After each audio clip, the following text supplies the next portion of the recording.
Seemingly at the mention of lumberjacks, a loud crack sounded through the air. We all froze. It sounded like a tree branch snapping somewhere deep in the woods. Andrew laughed nervously. Perfect timing, man. You rehearsed that, right? Sean didn't answer right away. He stared into the darkness beyond the firelight, his grin slowly fading. After a moment, he cleared his throat and continued. The lumberjacks began tearing through the forest, cutting down trees that Mira had tended her entire life. She begged them to stop. She warned them that the woods were alive, that balance mattered. But they laughed at her. They called her mad. When she stood in their way, they removed her. Callie frowned. Removed her how? Sean hesitated. They left her for the forest to decide. Another crack echoed, closer this time. The fire popped, sending sparks into the air. I remember feeling suddenly very cold. They say Mira didn't die, Sean went on. Not really. The forest took her in. Her blood fed the roots. Her bones became soil. And in return, the woods learned how to hate. Andrew snorted. Dude, that's not even the version we were taught. Sean smiled thinly. Because that's the children's version. The wind picked up then, carrying the smell of damp earth and rot. Sean leaned forward, lowering his voice. Every year, on the first night of spring, Mira wakes, and if she is offered a blessing, 4 souls who enter her woods willingly, she grants a gift in return. Health, protection, freedom from suffering. Callie's hand tightened around Sean's arm. You never said anything about souls. Sean kissed her forehead.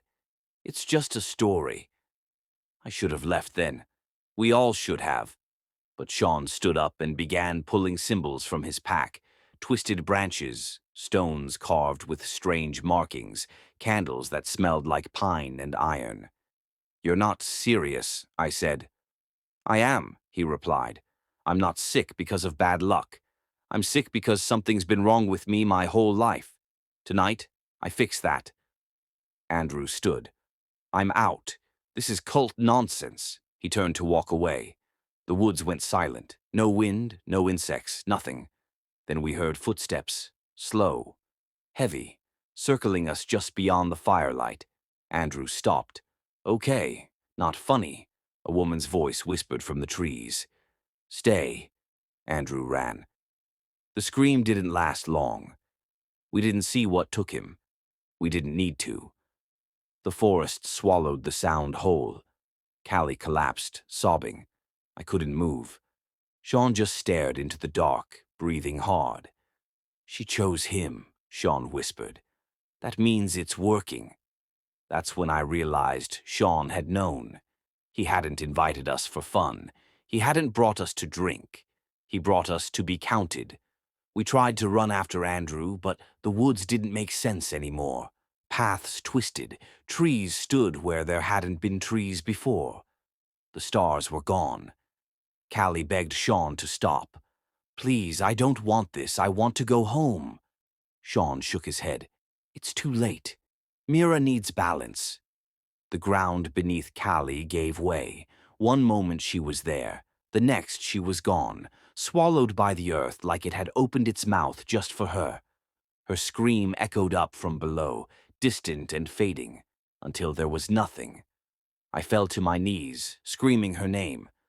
Sean turned to me, eyes wild. 3.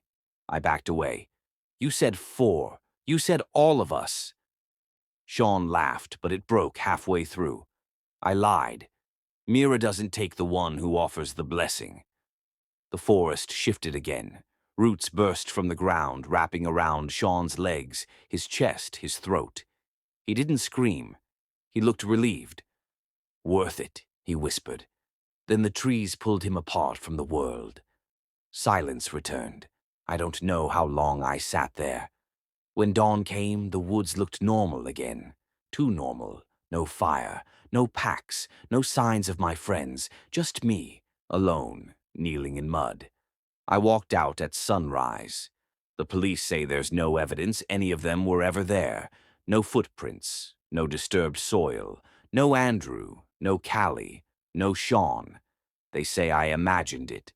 But every year when spring begins, I hear footsteps outside my window, and I don't sleep, because I know where the children are, and so does the forest.